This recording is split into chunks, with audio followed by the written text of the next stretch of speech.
Mesdames, Messieurs, c'est un plaisir pour nous de vous informer dans ce magazine du dimanche 12 mai 2024.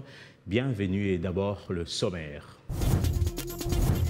Elle divise la classe politique depuis un moment. La question de la révision constitutionnelle pour le régime en place. La loi fondamentale doit être adaptée aux réalités actuelles, surtout qu'elle est le fruit d'un compromis entre anciens belligérants.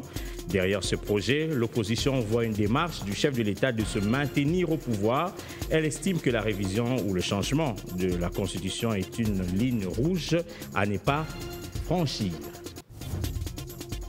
Le lieu est connu, c'est à Kibati, dans le territoire de Niragongo, que les victimes des bombardements du camp des déplacés de Mugunga seront ensevelies mercredi prochain.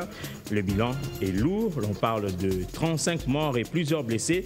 Les terroristes du M23 et leurs parrains rwandais ne cessent de viser des cibles civiles alors qu'une initiative régionale travaille avec la communauté internationale pour une solution pacifique à cette crise.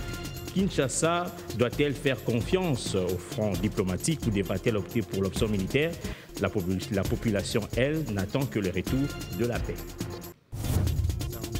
La semaine était dure pour les conducteurs. Il fallait s'armer de patience pour s'acheter un litre de carburant à la pompe. Et pour cause, les stations-service étaient fermées ou ouvraient à peine, faute de ravitaillement. Une guerre de communiqués entre le gouvernement et SEP Congo sur les ravitaillements en carburant des stations-service. Le premier, donc le gouvernement, instruit le second à ravitailler les stations et le second demande au premier de payer les entreprises pétrolières pour qu'elles puissent à leur tour payer SEP Congo. Du coup, la question de subvention refait surface.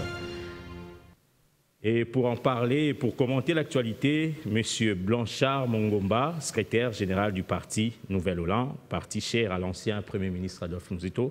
Bienvenue, M. Mongomba.